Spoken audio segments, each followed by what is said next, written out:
Welcome, Daniel, to the Vital Veda podcast. I'm so excited for you to be on because it's been a while since we've done an episode on EMF, electromagnetic fields, and particularly we're going to be looking at non-native electromagnetic fields, as we have also done episodes on geomagnetic fields, I think, and the Earth's magnetic field and how we can utilize that to support us. But today we're going to speak about one of the most pernicious toxins today, which is not getting enough acknowledgement from the general society because it is either invincible to the eye or you don't feel it unless you're hypersensitive. So this is super important. It's really a factor in healing any disease, any health. I want to just introduce you or allow you to introduce yourself. But what I find fascinating about you is you were in the telecommunications industry as a regulator.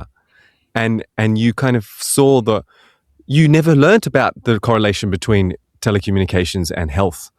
And that brought you, one of the reasons it brought you to the field of shielding from EMF. But when you were in the telecommunications industry, what were you regulating? So thank you for inviting me, Dylan. I'm excited to chat with you today because I'm passionate about the subject as you are. And years ago, I was in the telecommunications business, as you said, and I literally defined the standards. My organization defined the standards that the entire U.S. network was built upon. And then I would look at all the technologies that meet those standards to make sure that they could be installed into these networks that we have in the U.S. So I was very involved in what it is that needs to be provided in service and how you get there with technology. So I had a lot of experience in this space. And as you were pointing out, by the way, I was worried about what the electronics would do to other electronics, not what is electronics doing to a person. And that was not unusual.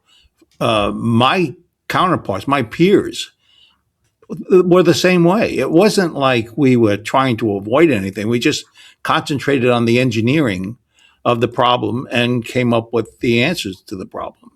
So ironically, I never had once a conversation about health with anyone, not at all. And all the times I was in that industry.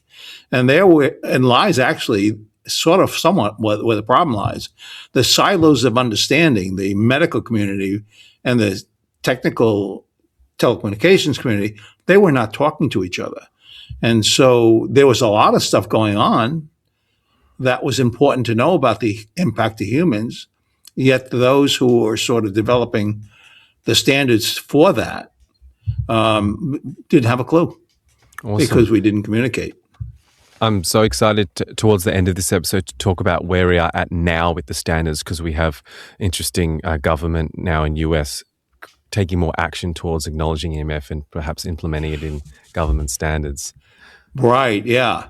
But I'm a skeptic still because it's you have a lobbying industry that's huge, and changes in standards move slowly. And I definitely want to talk about it because if you understand what the standard is and where the gaps may be, you can better define how you would like to deal with it in your own personal life. So I have a appreciation for understanding it like that. So before we get into it, I want to just unpack for the audience what exactly is EMF, and to kind of precursor or before we go into that, I personally think non-native electromagnetic fields is the new cigarettes. And people think, oh, that's crazy. But when cigarettes were a few decades ago, people didn't think they were bad. We will in 10 years, I have without a doubt that in 10 years, we will be saying, what? You used to put a phone next to your ear, like right next to it? Right, exactly. And the cumulative effect is incredible. So people think, come on, like that sounds radical. But let's just unpack what actually is EMF. We know what a microwave oven is. That's kind of one factor that people kind of get. We know X-rays now we know X-rays, you can't just do them so frequently because they are not good for you. So that's like, I want to go into radio frequencies, ionizing versus non-ionizing radiation. Just give a picture of about the EMFs that we are exposed to regularly, mobile phones, laptops, even microwave ovens in the house, Wi-Fi routers. Just a brief, if we can keep it concise, overview. Yeah, hard to be brief about the context of the scope of what you're suggesting, but let's start. So, emissions, electromagnetic radiation emissions, have been around for a very long time. AM radio, FM radio that evolved, all of these things are emissions that are being transmitted into the air, and they're going a distance, and they're being listened to, or you're doing something with the information you're getting from the far end. So it's been around a long time. And then if you think about cell phones, maybe even 20 years ago, when you picked up your cell phone and you called your friend couldn't afford a cell phone. So we really weren't using it very much. And so we wouldn't put it on our head for 2 hours. We'd put it on our head for 2 minutes. It's just the nature of the use.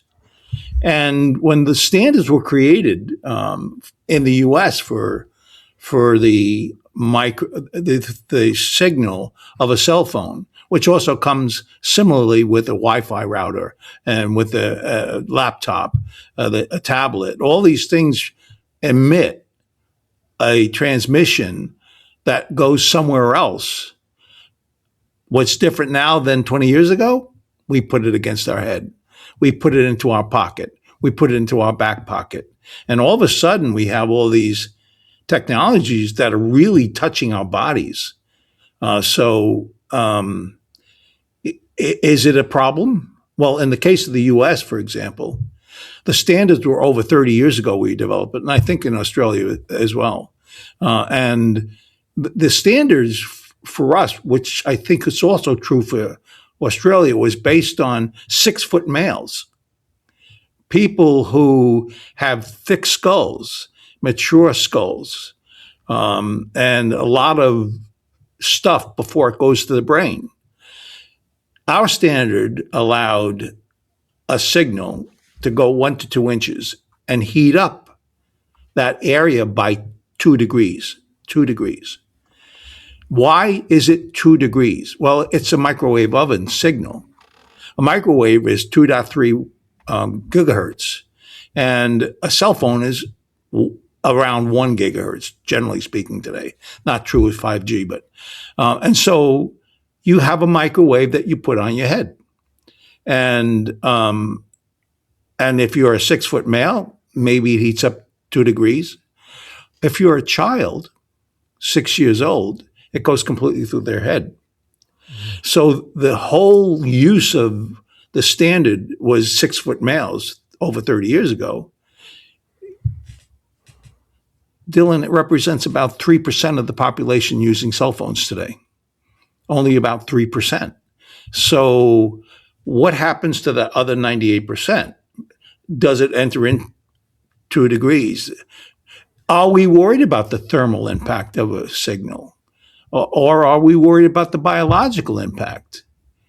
And I think it's kind of like putting in a microwave oven like a nice watery soup, or like a really dense, I don't know, sweet potato compared to the adult is the sweet potato and the baby's soup. Yeah, exactly. And by the way, it was the water that's between the cells heat up. Right. When you put your microwave on, it heats up and oscillates the cells, and that voila, it's cooked.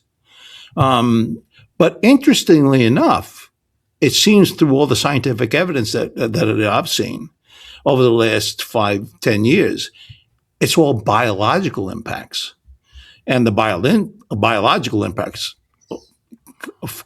are far more vast and more debilitating potentially even than a cancer could be that you may have heard associated with it. And so people need to understand that there may be things they want to do to sort of mitigate those high levels of exposure, because in some cases we know a lot about those exposures over time and what the impact of the human body can be. Let's go into that. mechanics of how they interact, the biology? Because as you said, that you just mentioned studies, and some people might say, oh, there's no evidence to show. Yeah. Let's go into how it Actually, actually works. you asked me a question before about what does the spectrum look like? Ionized radiation. What is ionized radiation? It is radiation that's powerful enough to take an electron, knock it out of its orbit, and charge that. Therefore, they call it ionized. And that is well known for impacting the human cell and can be easily cancerous. And that's X-rays, that's gamma rays, that's stuff that's really at the higher end of the spectrum. And so I think you're right. Some people think, well, if it's not ionized radiation, then it's not going to bother you. Well, actually, the mechanics are different. Electrons are not knocked out of your orbit, but rather the cell itself fatigues. And there's some things that happen as a result of that fatigue. And if you think about calcium can penetrate the cell, and then there's chemical composition changes that happen within the cell. And that's how you can mutate or DNA damage that cell. So it's a different mechanic that actually works. It's slower, the power levels are less, but nevertheless, over time, it does potentially accumulate for the human body. Right. So the excess of calcium is entering the cell because the cell is becoming vulnerable and permeable. Is that right? And we get it actually literally goes through the membrane of the cell.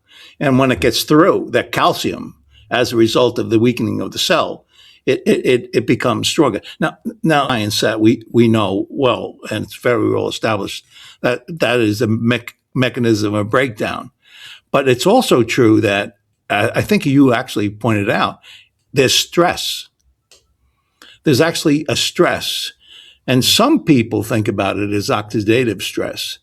Right. And oxidative stress is just an imbalance of free radicals and antioxidants, right? And so net result is a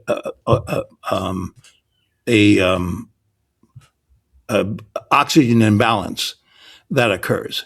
It's far more complicated than that.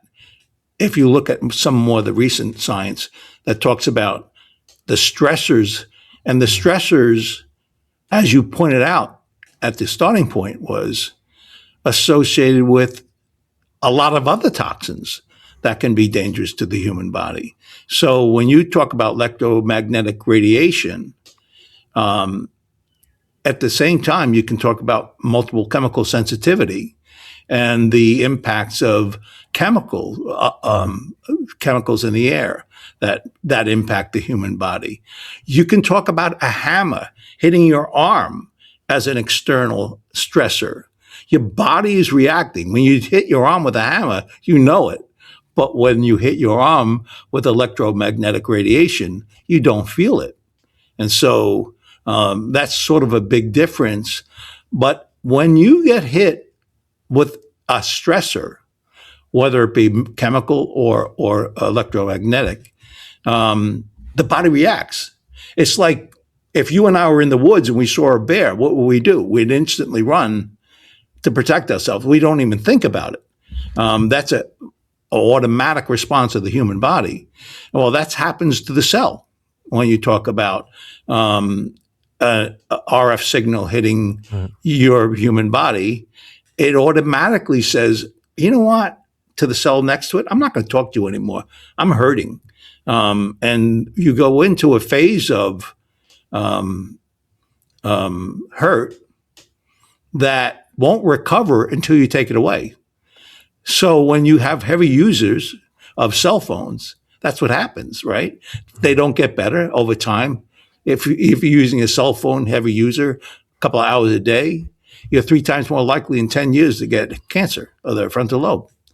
That's because the stressors are hitting you, and it's so good. But if you use it for couple of minutes a day, you likely will never need to be concerned about the impact of that stressor because the energy simply doesn't have enough time to get more aggressive with the human body. Right, right. So just to summarize, basically they're kind of knocking at the door of the cell, opening up through these voltage-gated calcium channels, which allows excess calcium, which is important, but not in excess, which creates the reactive oxygen species and creates the oxidative stress, which damages the cells, damages the DNA, reduces the energy. You spoke about this like dead kind of or low energy cell, like fatigued cell, which really correlates, I guess, with the brain fog that people are experiencing, or just the lack of lust for life, the lack of zest for life,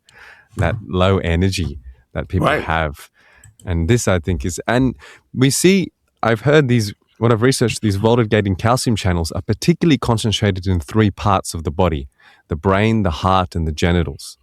And you know why, right? Soft tissue. You're exactly right. More water.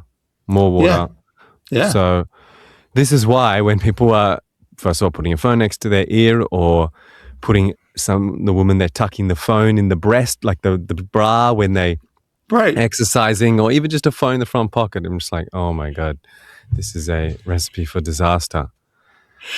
So that's a great summary. And I appreciate that, because now we're going to change the subject. Am I worried about oxidative stress or cancer, which is typically the result of calcium channel, right? It turns out that electromagnetic radiation hypersensitivity is something that's fairly modern. Why? Because we didn't have electronics around us. And when 10, 15 years ago, roughly speaking, 20% of the population was electrohypersensitive, of which 80% were women. And what does that mean? Well, there's neurological impacts. Your eyes can hurt, your ears can ring, you're getting headaches, you have fatigue, you have nausea, you have anxiety, allergy-like symptoms. There's a whole host of impacts that occur. And when you go to a doctor and you have a headache, they'll say, take 2 aspirin. Your headache, however, could be because you're too close to a router. It's because of an RF signal that's constantly loading your body. Currently, I've actually seen studies recently that show that it's gone from 20 to 50%. So, and I don't know if that's, I'm reluctant to characterize it as a 50% problem, but I've seen now evidence that suggests it can be 50%. So to me, it seems like the density of the signals that are around us could be actually increasing body response than not even realizing it. It's interesting for me to hear those figures. I mean, me as a practitioner who sees patients, I wouldn't even say 20%. Or maybe I haven't gone into it in depth enough, but I haven't seen that many hypersensitive patients. But I guess it's a spectrum, right? I did have one patient who could not go on an aeroplane because of the EMF. Yeah. She could not go into certain environments. If she went on the aeroplane, she would have headaches and anxiety, and just her whole body would tense up. She couldn't do it. It was too much for her. But it's definitely a thing. I think for me, if I put a phone next to my ear, like I will do it so occasionally. I don't have my earphones, my ear tubes, which I'm wearing now, or I can't use the loudspeaker because maybe I'm out in an environment and I had to take this phone call. I can feel it even straight away. And if I put a laptop on my lap, not that I do, like, I mean, anyone listening right now, just put a laptop on your lap and just maybe just close your eyes. How can you got to feel it. I think majority, as you said, beyond 50% can just feel that. Yeah, no question. And it's very real. You refer to a clinician. There was a clinician that deals with electrohypersensitivity. He's an expert in the U.S. on it. And he actually had a patient come into his clinic that was in a wheelchair. It turned out he was working as an electrician in a heavily dense power location. And that electrohypersensitivity that he had was so debilitating, it put him in a wheelchair. And so, as you pointed out, there are extremes. Maybe you get a headache. Maybe you get tingling a little bit in your fingers when you're typing on a keyboard. Yes, but it's also true it can be more extreme, and it can have more serious damage that's happening. And in those cases, it takes a very long time to help that patient recover, because as you know, you have to balance those things that are out of balance. Obviously, you're not recovering from exposures. That's nutrition. There's a lot of other things. Do you have a microbiome that is where it should be? For example, we've found that in some of the clinics we work with, they found higher levels of DevC microbiome, and that actually can be pretty toxic to the human body. But there was elevations that were out of the normal range, and they were also electrohypersensitive. So we consider that not a coincidence, but a correlation. You mentioned frontal lobe cancer of the brain caused by EMF. What are the figures that, or the minutes a day that people need to be wary of, or kind of keep as a boundary limit? Right. Well, again, when you don't use it a lot, less than an hour or so a day, close to the body, you're probably going to be pretty okay. But I'm going to answer your question from a scientific point of view. The cell phone transmit levels in the U.S. are 1.6 watts per kilogram. That's in that area, you can produce a signal 1.6 watts. A microwave is 1,000 watts, to give you a contrasting view. But the standard allows 1.6 watts. And a RF signal debilitates the blood-brain barrier. We have a lot of science that shows that it reduces the efficacy of the protection to the frontal lobe. And so we have that action occurring. So it's maybe not taking quite as much as you may think to get to the frontal lobe. In this case, you can have 0.1 watts, which is about 15 times less the power level, that can mutate a cell in the frontal lobe. Wow. So when I hear people putting things in their ears, I get concerned, because there's a constant load. And in some cases, there's transmissions directly through the body and through their head. And I don't necessarily think it's a great idea to find that convenient and also take the risk of the potential damage. And what we know from research, that there's been a 2% frontal lobe growth of cancer over the last 10 years, compounded 2% per year. So we know it's hard to say that's because of your cell phone, but it's also true you can't ignore it, because it's associated with the growth of the use of the technology around us. And it's one of the toxins that is affecting Right, the it's brain. one of the toxins. There could be many more. And if it's weakening your blood-brain barrier, then it could be that in combination with the glyphosate that you're breathing in, or if you're working on a building site. Right. Oh, it's even worse, right? I also want to talk about the gut a tiny bit. I have a friend of mine who is an expert on microbiome. And I remember him telling me that you have 10 times more bugs in your stomach than you do cells of your body. Right. And that you muck around with that, there's concern. Well, it turns out RF signals, like a cell phone or microwave, the bugs like that. And they actually propagate at accelerated rates under those exposures, which, as you know, can disrupt a lot of stuff, including your immune and and other aspects of the control of the relationships between the microbiome and the brain also come plated. So, in contrast, by the way, because I'm often asked about 5G, a cell phone works about 1 gigahertz. That's 1 billion cycles per second. 1 billion cycles of what? Of the transmission? So let's talk about that. What is a hertz? A hertz is 1 cycle per second. And so if I put my finger here and in 1 second a wave goes by, that's 1 cycle in 1 second.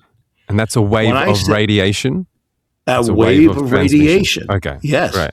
Think of it like the water on an ocean. Yeah. The waves going by a point, and how many waves go by at that one point over a second. Now, you have 1 billion cycles per second in a gigahertz. And so that has a different impact to the human body than 1 hertz.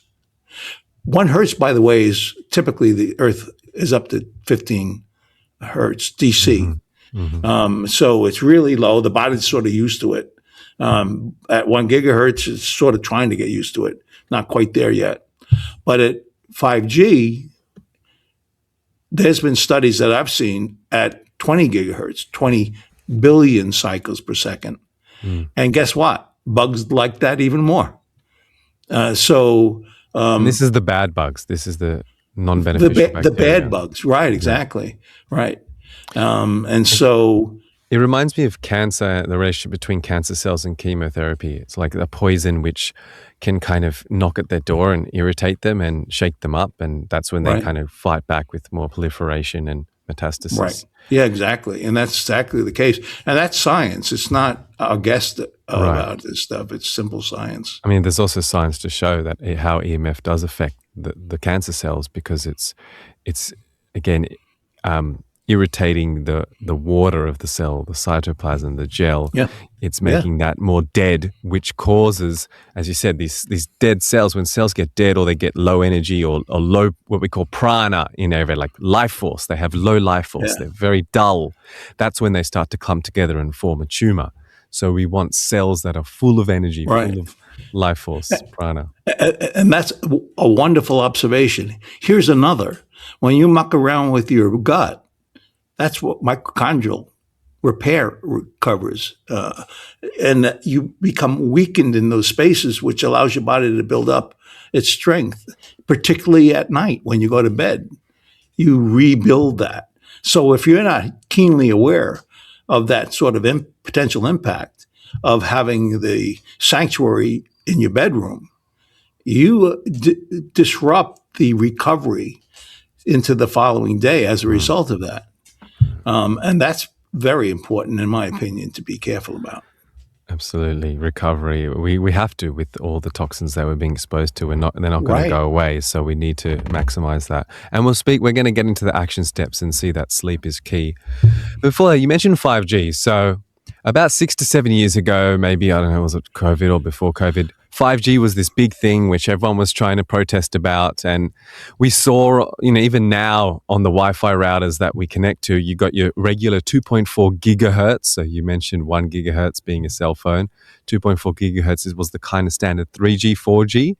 And then we have at least in Australia, we also have if I buy a Wi-Fi router, I will have the option to connect it to 2.4 gigahertz or 5G. Now, I'm also heard that 5G is not actually the 5G. I don't think it's a 20 gigahertz 5G. Right. Yeah. It's like you have 2.4 gigahertz, meaning you have a wave going past something in 1 second, and it's 2.4 that go past billion cycles, right? Right. When you say 5G, it's actually not 5G technology being applied, but a frequency rate of So it's 5 gigahertz. 5 billion. Yeah, right. 5 billion cycles per Right. second. And people get Haha, confused about right. that, right? That's like deceiving. I think they're trying to think, oh, you're getting 5G, the high new technology with your No, Wi-Fi no. router. But okay, that makes sense. So, like, I mean, we've seen 5G towers, but how active actually is it? Is it actually implemented? What's going on? Yeah, there's a lot of people that can get concerned. There is concern, legitimate concern, because we really don't know in science what the implications are because we really haven't studied it. So it may be very safe, it may be very dangerous. We really don't have evidence, strong evidence yet about it. But given I said that, when you have a cell phone, I mentioned 1.6 watts per kilogram, right? That's a power level. It's about this high. Well, when you have a cell tower, it's maybe 20 watts. So when you're really close to a tower, the energy levels are much higher than what you have from a cell phone. When you start looking at 20 gigahertz, which is a 5G speed, is sort of where you're starting to depart from where we know there's a lot of science. 1.6, a lot of 5G stuff being deployed today is less than 10 gigahertz. So we know a lot about it, right? But when you get up above 10 gigahertz, in the 20 space, for example, do you know it takes 40 watts from that tower to go 750 feet? So the distance of these higher rates are much shorter. And so the power levels are higher to get there. Mm-hmm. And that's really where there may be real concern. We're introducing levels of power that didn't exist in our local environment. Mm-hmm. And will that have any effect on humans, men, women, children? I think it may. Mm. And certainly if you look at the evidence of which we now know about up to 10 gigahertz, it's probably likely there could be potential concerns. So it's like the 5G is doing this incredibly heavy lifting. It's got so much gigahertz to give, but that's why it can't push too far. Right. The good news about that is it's easier to distance from that, if you can.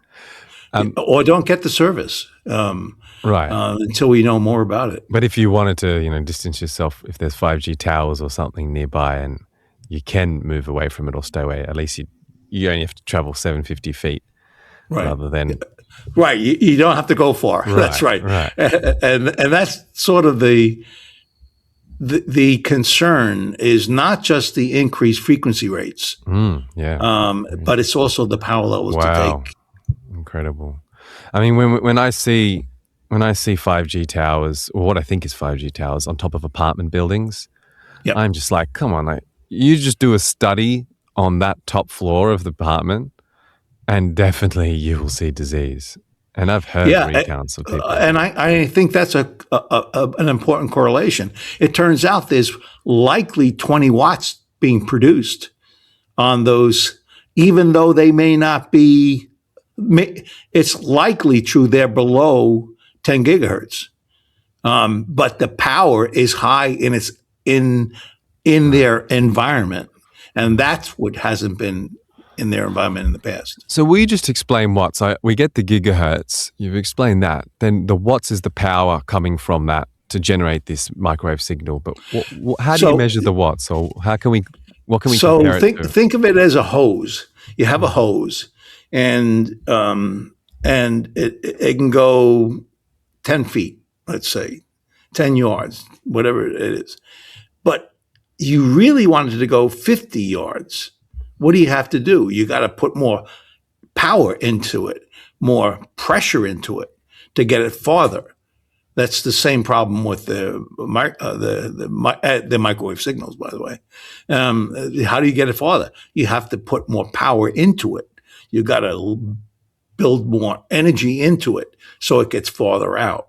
Yeah. And that's where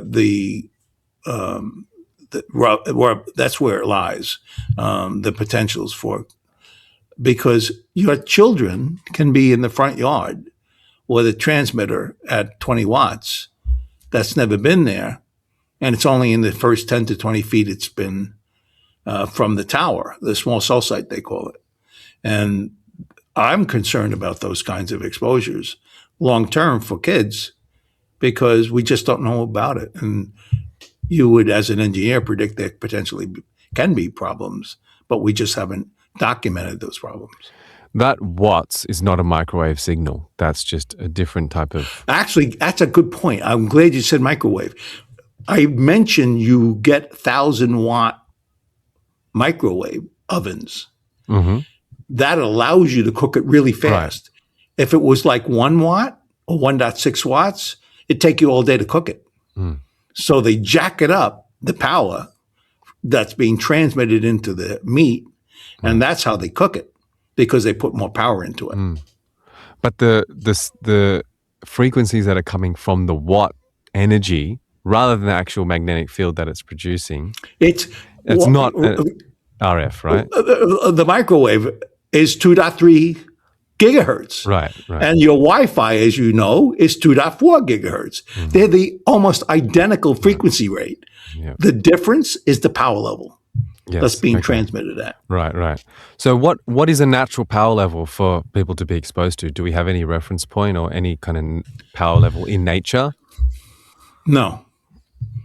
We have... I'm going to answer that in a moment. I want to talk about, we've talked about RF signals, we've talked about microwave signals. We haven't talked about blue light. Light is on an EMF spectrum, electromagnetic radiation spectrum.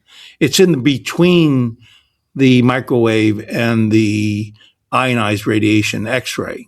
And it is electromagnetic radiation. What prompted me to think about this was the question you asked me, what's in natural? Well, light is natural, and it's electromagnetic radiation. What's the difference? Well, the energy level is different. Mm-hmm. The power is more. Interesting. From our device. When you're looking at a screen, you're actually more energy that's in the blue spectrum, and there's the right and the red and everything else spectrum that's in part of that view. But the blue is at the high end of the spectrum, which has more power, and that influences the macula, a bunch of other things, and we'll talk about that if you'd like. But that's natural in the Earth and sun, but it's not at the power levels that are being used delivering from your screens. Right. And that is a big deal. And I know we're going to talk about this, but when the blue light component is the part that influences the cryptochrome protein in the back of the eye. And so when it's sunlight, the cryptochrome says, hey, I see lights up, so I don't have to turn them off. And then the sun goes down and turns off. Then what happens? Well, natural body stuff goes on where you start generating melatonin in the human body and other functions that occur. So you're impeding the natural process when you're looking at a monitor an hour before you go to bed. And so your whole circadian rhythm is being disrupted as a result of you not maybe going to sleep quickly enough. It's all because of the blue light, which is damaging to the macula of the eye. Yes. It's, when you talk about the macular degeneration and the optic nerve and these things, In Ayurveda, we kind of simplify these frequencies into various things. One of the things is that it kind of dries up the system. It dries up the cell. As I said, it makes that cell fatigue. It takes the prana, the life force, out of the water component, Right. the cytoplasm. Yeah. And of course, the number one, I mean, macular degeneration is a big epidemic. I actually treat it a lot in my clinic. And one of the main reasons is dryness. There's so many of factors that can course. dry it out. But literally, a blue light and these EMF coming from the screens can dry out your eyes. Yeah, but you know what's also at play? You don't blink as much.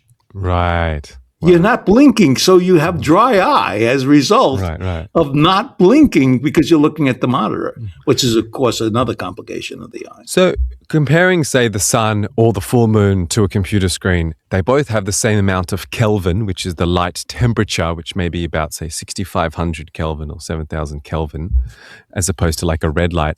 But the power density, you're saying, from a device is more compared to even the sun? Closer. It's closer. Okay. Yeah. Even though the sun's, of course, an incredible powerhouse, you're still not getting that amount of... Do you measure it in watts? Like, is that watts coming from through the blue light through the device or through the sun? Is that a watts measurement? No, it's the intensity of wattage from the monitor screen. It's measured in power. And that's levels that are typically higher produced to present the image than the power that you have from the sun. And interesting how you said blue light is in between microwave radiation and ionizing, which to me, if it's more towards ionizing, that's even more powerful than microwave radiation. Would that be right? It could, it could be. There's no evidence that that's true. But because you just brought that up, I'm going to bring something else up. You're talking about terahertz, trillion cycles per second, when you talk about non-ionized radiation, right? Well, an X-ray. Ionizing, you mean?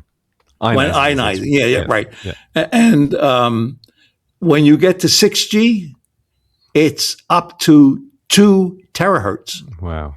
Jeez. So you're actually starting to go into the ionized space. Right.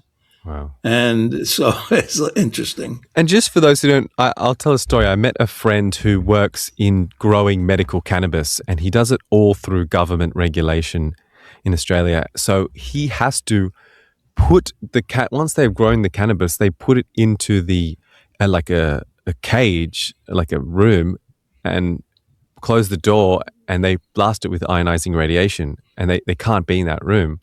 So they're like pulverizing this plant and losing all the prana. So, and people know, like sometimes the x-rays, you have to go out of the room, the sonographer has to leave. That's the ionizing. It's so powerful. So when they're doing I tell the story, you went to a dentist and they put a piece of lead plate on top of you. You don't know it's a lead plate. And they run out of the room and then they push the button. There's a real reason they don't stay in that room because of the exposures.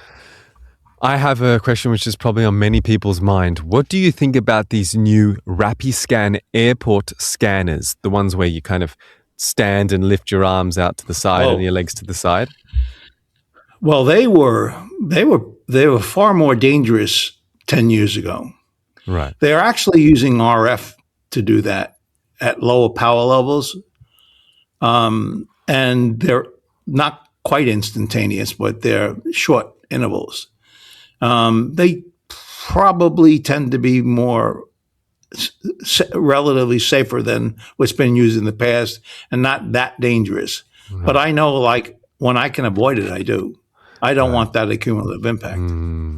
I mean, I've done a bit of research, and it shows that they're lower exposure than holding a mobile phone to your head. And it does always the staff, my wife, she always says, pat me down.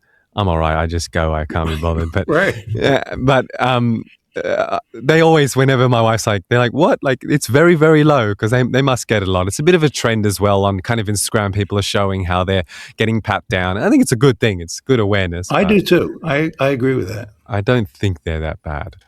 But they, as you said, they're not. They used to be pretty serious. Not only that, but when you talk about these kinds of things that are constantly in use, you it should be calibrated every year. Right. And there was no evidence of consistent calibration of that technology. So where you thought the power levels were one thing, based on the standard, they were maybe 10 times that because they weren't calibrated. That was chronic problems in the past histories of technology. And what's interesting, so when you were regulating the industry, you had nothing to do with health. It was just regulations of interacting with other devices. Yeah. What happened was I was in the stands for so long, and then my sons, who were adult men at the time, had their laptops on their lap. And my wife says, I want grandchildren. Get them off your lap. She's in social work. She had nothing to do with technology. And I said, no, the power levels are too low. Why would you worry about it? And so I looked, and this is close to 20 years ago. I looked, and even back then, we knew that if you used a laptop on lap 3 to 4 hours, it was not only just the heat, but it was the RF signal that disrupted the mobility of the sperm. And as you pointed out before, it's like, why didn't I know that? Science wasn't bridging to technology, and I never knew that. Just like smoking had a lot of research 50 years ago that said there's a direct correlation link between cancer and smoking. But I smoked cigarettes because I thought I was a big man. I had no idea I was killing myself when I did it. Exactly. And as I said, the voltage-gated calcium channels are concentrated in the genital area, and there is an absolute epidemic of infertility in men and sperm loss of motility and count. And without a doubt, there's many factors, but I don't think without a doubt, I would say the main reason, or at least one of the main reasons for that, is having a phone in your pocket. So, and also laptop on lap, but people have phone in their pockets more. Yeah, interesting you brought that up, Dylan. I wrote a book on this subject, like Radiation Nation. It was a book that at that time it was written was a little over 5 years ago. Talked about what it is, what science knows about it, and what you can do about it. I tried to give that description because people didn't fully understand, and we did know a lot. It's just that people weren't learning a lot. Well, I had a fellow, a Dr. Prasad, look at what I wrote, and he's a biochemical expert of the highest order. A brilliant man. And he said, Dan, I read your book, and you said that a 12-year-old girl can put a cell phone in her back pocket and there can be DNA damaged or mutated cells as a result of that. I had seen science that suggested those kinds of direct links, and I wanted to make sure I sort of mentioned it. So if it would really be true, at least you'd be aware of it. He said, Dan, I don't really think that's true. I said, okay, I appreciate your view. A couple of years later, he calls me up and he said, I had a woman come into my office and she had 2 forms of cancer in a stillborn child. If you had one of those cancers, the probability was close to 0 you would have it. Having 2 was a technical impossibility. And he said, Dan, you may be right, that we're actually starting to see impacts from people having technology close to them. Right. In fact, correlated to that is there was a research in San Diego, I don't know, about 7-8 years ago. A doctor gave everyone a meter that were pregnant, and he monitored them in the first trimester.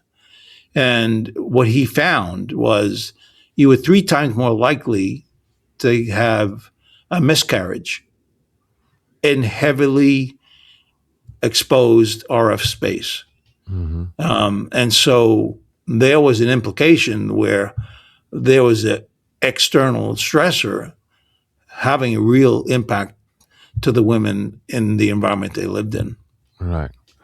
Yep. So in Ayurveda, in our clinic, one of the biggest things we work with is preconception and fertility. And Yeah. definitely, if you are going to have RF signals in your reproductive organs, even though you may get pregnant and you may have the baby, it can happen with complications, and that's due to the low cellular prana, cell structure, and perhaps mutations, as you said as well. Yeah. So, but on the lap, you make a laptop case, which we have, and I love it. It's like a kind of hard magazine laptop case, which you can take out and use it on your lap. I mean, Yeah. Sometimes people will come to our house and like work with us, and they've got the laptop on lap, and I give them the shield. So when you have the shield under the laptop, so the shield's between your lap and the laptop, okay, you have it from going down, but wouldn't it also be coming from the screen and to the keyboard to you? So what you're referring to is, what is an RF signal that's being generated by all of these technologies around us? It's an omnidirectional signal. Right. It goes everywhere. It starts tiny, and it expands all the way around like a big ball, keeps on going out, and can go up to several miles. And so, how do you try to protect the human body from something like that? So what you do is you go after the most likely critical location of the human body you want to try to protect. And that's where there's direct contact. And we haven't talked about this, but distance, as you move away a little bit from the distance of a little bit makes a big deal difference to the exposure. And so we try to deal with the closest exposure, and then protect that. And with the rest, with some where you can't modify the signal, deal with that as a danger, but you can't fix it, because if you fixed it, you couldn't call your friends, you couldn't use your Wi-Fi, it wouldn't work. Right. So we go after the most important parts we can find. It's a really important. Now when we get into the kind of action steps to take, we know it's dangerous to protect yourself. As Daniel just said, distance is key. Like, this is a fundamental law of physics. The greater the distance, the lower power density and biological harm. And that is so important. I think what I'm now starting to do, like just literally yesterday, now that I'm researching your work more, we also have a baby blanket, an EMF baby blanket, which, by the way, I measured. I have a device, and I measured a bunch of shielding ways, and that was by far the best from what I measured. And I don't know how good my device is, but that shielded the best, better than, I tried with the laptop case, trying to block it, or I had another shield which I tried to block it, but the blanket was very effective. So I'm going to start wearing, like, just having that on my lap, and also for my wife having it on their lap just while we're working, because it's very, especially for the reproductive system. Yeah, as a side note, we actually have shielding that shields up to 2.2 gigahertz. Wow. 2.2 gigahertz. And we couldn't find laboratories to test our stuff. We had to go to the Air Force in the U.S. that had testing equipment because it's so high. But we try to create the highest quality shielding you can possibly have to have it most protective. And that's part of what we started right from the very beginning. We're not going to create stuff that sort of does what we want it to do. We're going to try to be the best at it. So we've also got your phone case, Defender Shield phone case.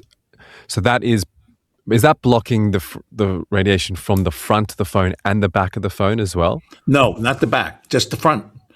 Okay.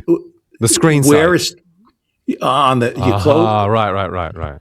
You close it, you open it up, you're working, you close it, and you put it on. Okay. This is where the shielding is. Right. Why?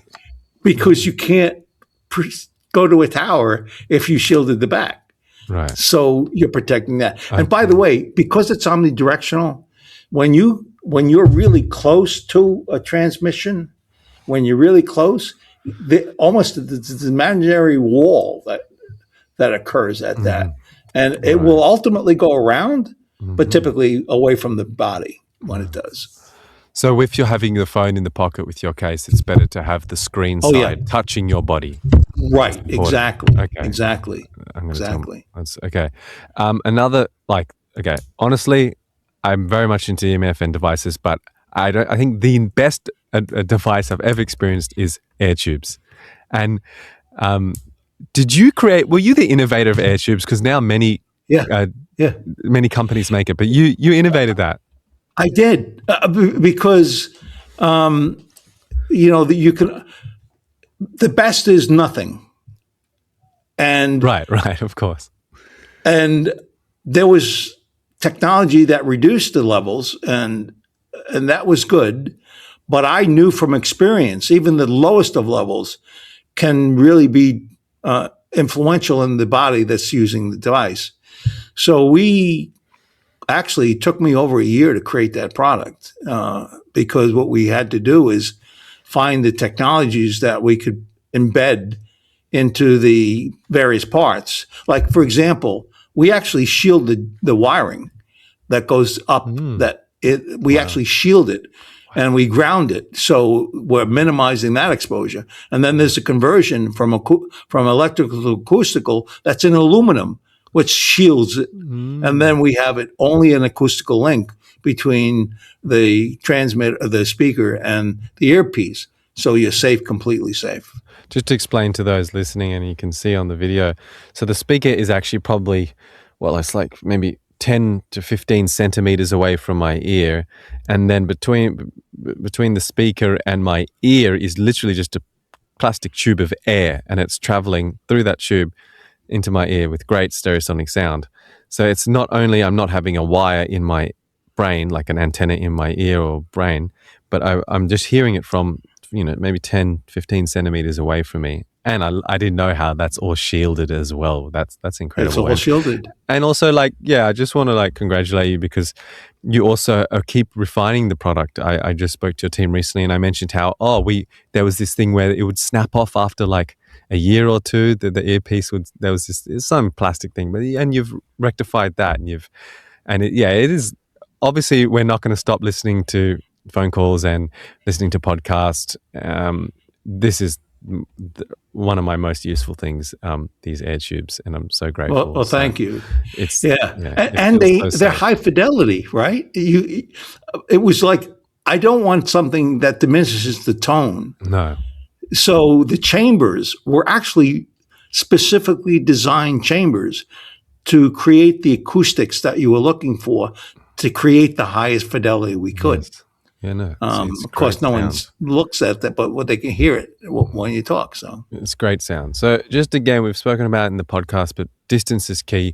Instead of putting your laptop on your phone in your pocket, just put it on the table next to you, or even better, leave it further away. Same with the laptop. Instead of having it on your lap, put it away from you, and even better, get what I've got, a keyboard that's wide and a mouse that's wide. It's that I love, so I don't have to have my wrist and my pulse on the laptop. It's actually distance. That's huge. I can feel the pulse, the fields going into my pulse when I do have my hands on the laptop, which I do when I travel. I don't take my keyboard and mouse with me typically. Right. But and another thing which I would love to get your opinion on, my best friend is airplane mode. I mean, my phone is probably on airplane mode 90 to 95% of the time. I only turn it on when I need to use it, and I prefer not to be contactable. I mean, what a liberation to not have to be on call. How effective is that? And just to add, while also on airplane mode, my Wi-Fi is off and my Bluetooth is off, because those can still be on but not connected to a source if you're on airplane mode. So Dylan, that's exactly what I was going to say. Right. There were actually 4 transmitters coming out of a cell phone: Wi-Fi, Bluetooth, GPS, and the cellular connection. Right. You don't need any of them other than the phone to work. And so I don't keep any of those other components on. And when you turn off and are in Wi-Fi, in airplane, you're not turning off the transient signal of the GPS. Right. It's not a constant load, but it's transient. It does transmit. And What that's is why that? What is that load? Like how The same significant load is as the 1.6 watts, but it's a shot information.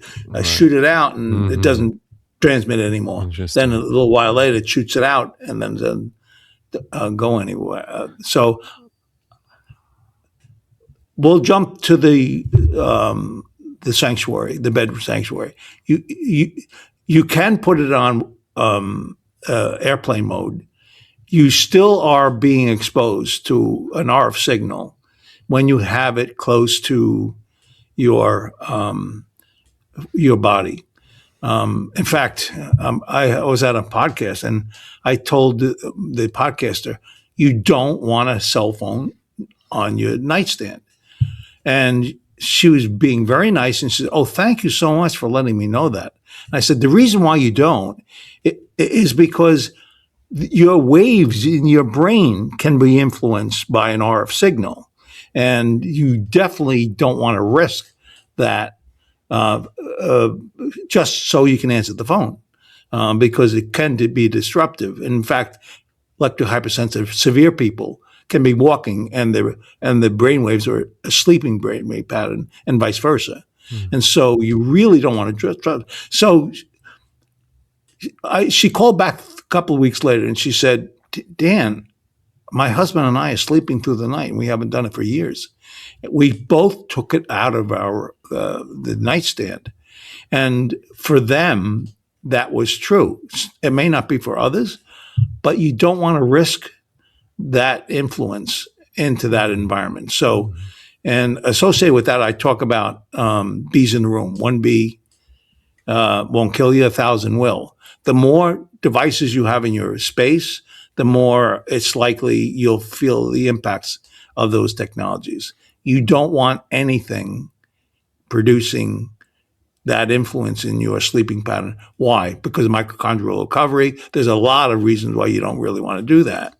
And so it is really important to become resilient by eating right, by sleeping right, by exercising right. All those things are resilient patterns that allow you to deal with an aura exposure. And you really have to work at it. Yeah. Also, it's important to not be fearful of this or to be anxious because, as you said, resilience, like it's inevitable. And there's some very simple things like use the speakerphone or use air tubes or just you can do so many. Turn the Wi-Fi route off at night. You're asleep anyway. You don't need it. There's so much. Put it on a timer. Put it on a timer. Exactly. Yeah, $10 timer, and it's away. In fact, the way I describe it is, you don't need any of my products if you understand your environment. You can take actions to reduce those exposures, and you'll have no challenges of any impact related to an RF signal. But you need to be aware. That's the empowering thing, because if you are aware and you implement these simple distance protocols and it becomes your lifestyle, it's not hard, then I'm happy to go through an airport scanner. Like I'm happy to use Wi-Fi occasionally. I used to have my house Ethernet, but now I'm all right. Like I have resilience and I also do other things for my health. So it's not hard. It's just very simple. Right. And also one more thing, like avoid Bluetooth wearables, right? Like AirPods. AirPods, yeah. I don't know if I finished the discussion about that. It's 15 times more less power level when you use the Bluetooth than your earbuds. Mm-hmm. And it's 0.1 watts can influence a DNA cell, the mutated cell. And so you don't want, in my opinion, to be using Bluetooth there or for any device you want to use to monitor your body, even for that matter. If there's a constant load, an RF signal, 2.3 gigahertz from a Wi-Fi or a Bluetooth, if you can avoid that, it's just removing the potential stressor of the human body. Did you say Bluetooth is 15 times less power density? Yeah. Okay. But what I think, so then why is it everyone says it's so much worse than, for example, wired headphones? I see it as the pulsing, like to have an intense and then the pulsating Actually, magnetic fields. Dylan, that's one of the sort of important parts about the digital technology today. It's not, you had an analog signal 20 years ago, same amplitude, same frequency rate. Constant. And there were far less challenges to the human body as a result. Why? Because you'd put information in the digital world on and off, on and off, on and off. It's a pulsing signal.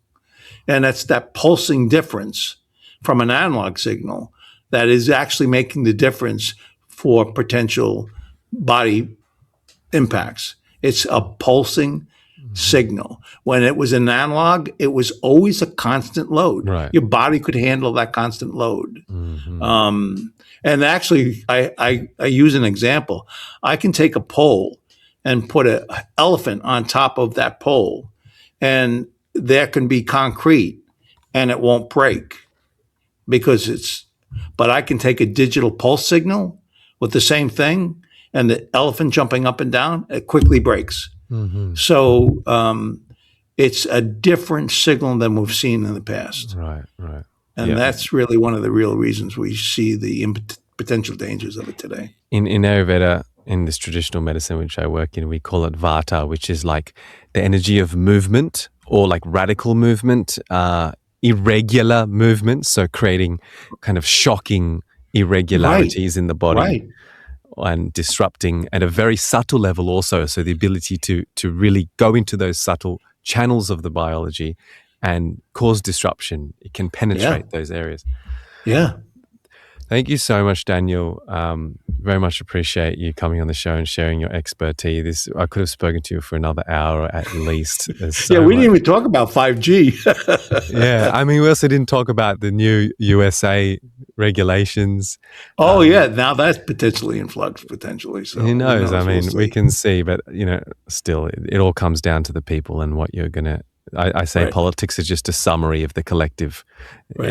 It's what the people feel, and I hope you can take these simple actions. If you want to check out Defender Shield's products, which I think are the best shielding products you can get, you can check out defendershield.com, and we have a discount code VitalVeda, which you can get discount on. And one more thing, like another big important product is pregnancy belly bands. This is something we give to all our patients, and that's just putting literally like a sock for your pregnant belly, and that's absolutely crucial because of all the rich water content and amniotic fluid in pregnancy that's going to absorb. I've heard like 10 to 20 times more frequency than other parts of the body, or if you're not pregnant, like it's getting so much more radiation because of the concentration of the fluids. Yeah, I mean, I was really pretty concerned about it the more I learned of the dangers, and I knew it was a simple fix for us. We could really reduce those potential dangers by simply creating a lining in a piece of cloth. Wow. Simple. But I'd like to end a little bit with a statement, and it's like, we're the architect of our own destiny. We really need to take control of what we think is important. And so learning about this and choosing a path with this is a good thing to do. And you can decide what level of concern you should have or fear. I don't think it's fear at all. I just simply think it's understanding the environment we're in. And as you know, in 100 years, an RF signal will be differently dressed in the human body. It will get used to it. Right. And so, but right now it's not used to it. But maybe babies growing up with it are getting more accustomed to it, and it may not affect them as much. Right. Because, and that's historically true, right? The human body gets used to the environment as time goes on. Yeah. Thank you so much, Daniel. Appreciate the work you're doing so much. And maybe we'll chat again about other topics on EMF. Oh, yeah. I love chatting with you. Right. Okay. Thank you. Yeah. And thank you so much for inviting me. I really do appreciate it. Thank you. because you seem as passionate as I am. Yes. Thank you. So, thank you. Thank you.